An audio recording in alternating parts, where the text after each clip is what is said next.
Well, to start it off, your life on Luo Folklore, may you introduce yourself to the viewers? Thank you very much. Good afternoon, viewers. My name is Lamar Fortunate Lusaka.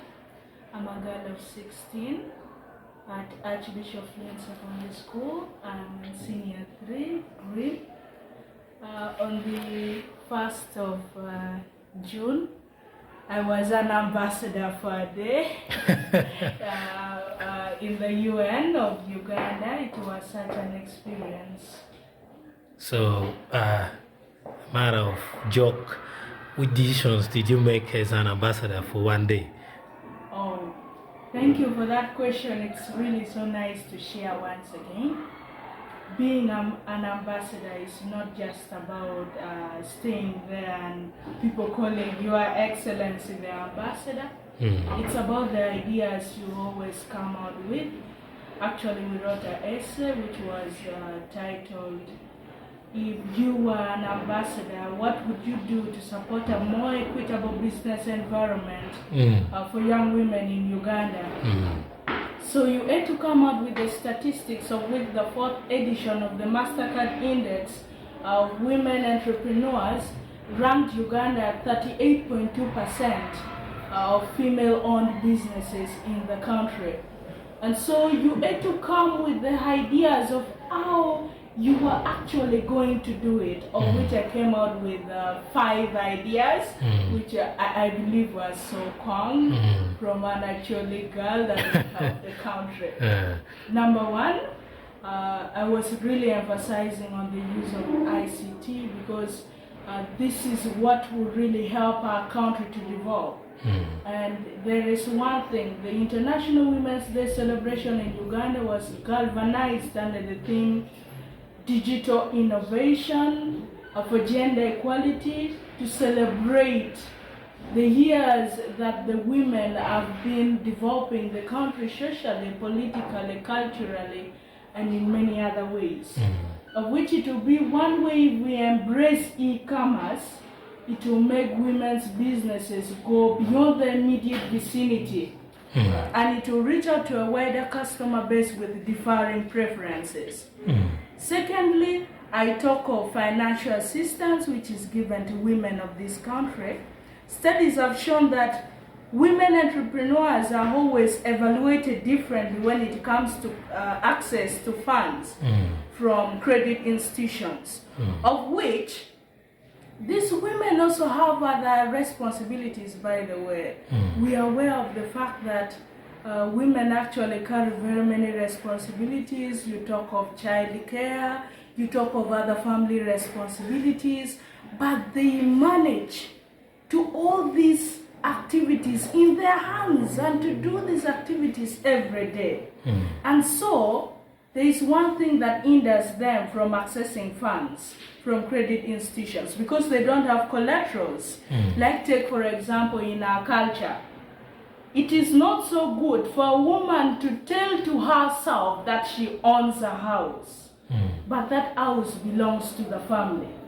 It is hard for a woman to say that this land belongs to me, which is a collateral for a bank loan.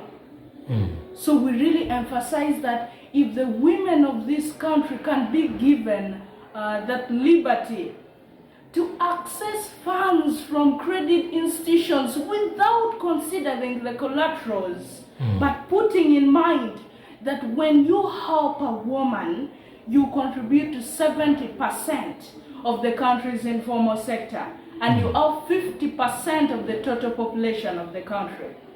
And the third idea was that actually we should take these women to vocational schools. We are all aware that during the COVID lockdown, very many girls got pregnant, teenage pregnancy. It wasn't so good to see, that was so bad enough.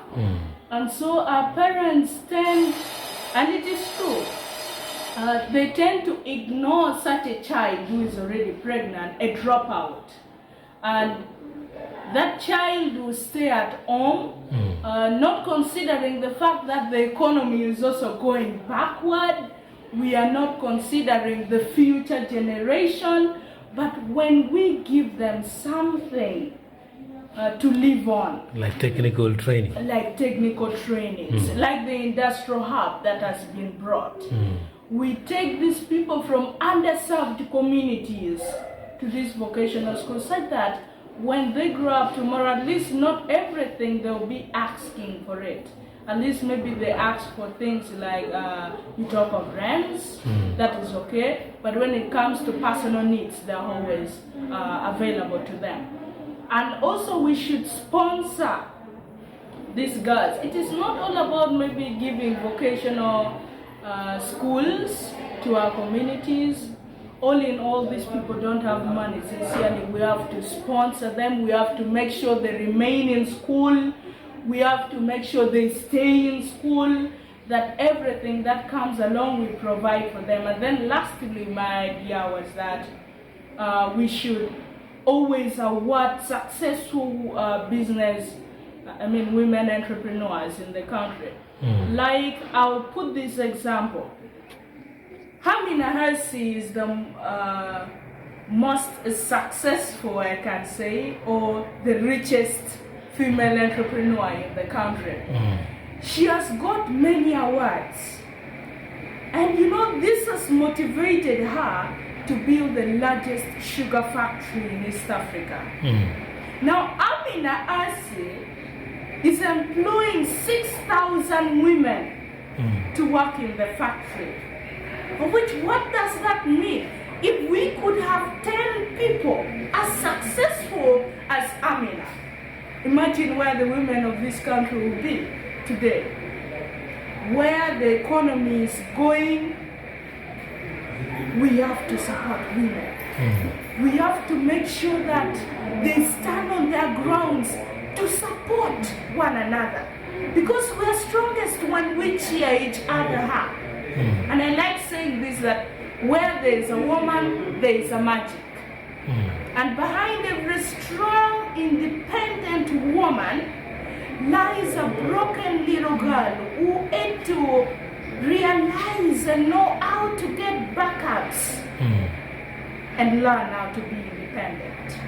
So these were the things I was saying as being an ambassador for a day, and I know that they were considered, and we wait for the economic transformation of our country that involves each and everyone in the country, because both men and women should feel free to be sensitive. We should have a world that is not biased, and that is not full of stereotypes. And those I mentioned for God and my country.